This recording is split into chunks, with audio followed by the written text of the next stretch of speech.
Nababalitang magkarelasyon ngayon at pinagtatambal, pinaka-aktibo ang kanilang mga supporters. Correct. Actually, ang Oo. daming kinikilig sa relasyong ito. Grabe, ang mga naging revelation ni Nay Christy Fermin tungkol sa Kim Pao. Kim Chu at Paolo Avellino nag-travel pala ng sila lang.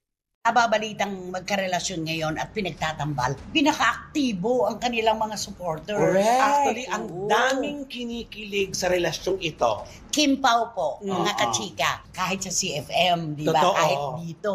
Talagang kapag Kim Pao po, Kim Chu at Paolo Avellino, grabe talaga ang suporta. Kasi dito yung relasyon na yung isa kikay, yung isa tahimik. Tahimik. Kaya paano sila mag-work out together? Pero, Diba? pero dito kay Kim, di ba parang nahuli pa nga babe ang tawagan? Correct, nanay. Oo. Nakita mo yung mag-lip reading Oo, tayo. babe ang tawagan, di ba?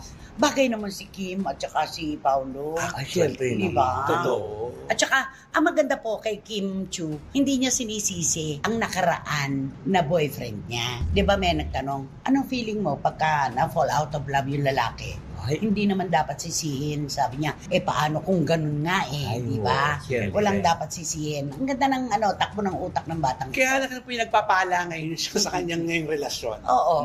Sa palagay mo, nagmamahalan sila? Mukha. Ako feeling ko sila na ayaw lang umamin. Oo, kasi Oo, ako din ang feeling ko kasi 'di ba nakapag-travel nga sila ang dalawa lang. Ay sino pa ba simple sila na talagang dalawa. Bakit? Ano ibig mo sabihin pag nagta-travel na silang na naman na sila Oo pareho. naman. At kung sakali man, Diyos ko, bagay na bagay sila, di ba? Mhm. Lalo pa, ipinakilala na si Kim. At saka lalong lumakas ang appeal ni Paolo Avellino nung pinapakita niya sa mga anak niya dumadaan. Ay, oo. Napaka-responsable. Positibo. Correct. At saka tayo naniniwala na kasama niya sa New York si Kim. Ay, oo. Isa pa yan. Ano pa sabihin Naging nila? photographer nila si Kim, no? Taga-video, di ba?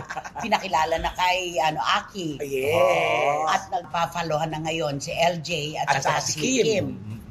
Di ba? Kasi ibig sabihin may tiwala sila sa isa't isa. Oo naman, talaga naman. Minsan talaga, huli na kapag dumarating ang tao na magmamahal pala sa'yo. No? Ay, oo. Sasabihin mo, sana, no? Siya na yung... Sana Totoo nga naman, talagang magkasintahan na nga ang dalawa, at 2 beses na nga ito tinawag ni Paolo Avellino itong si Kim Chu ng babe.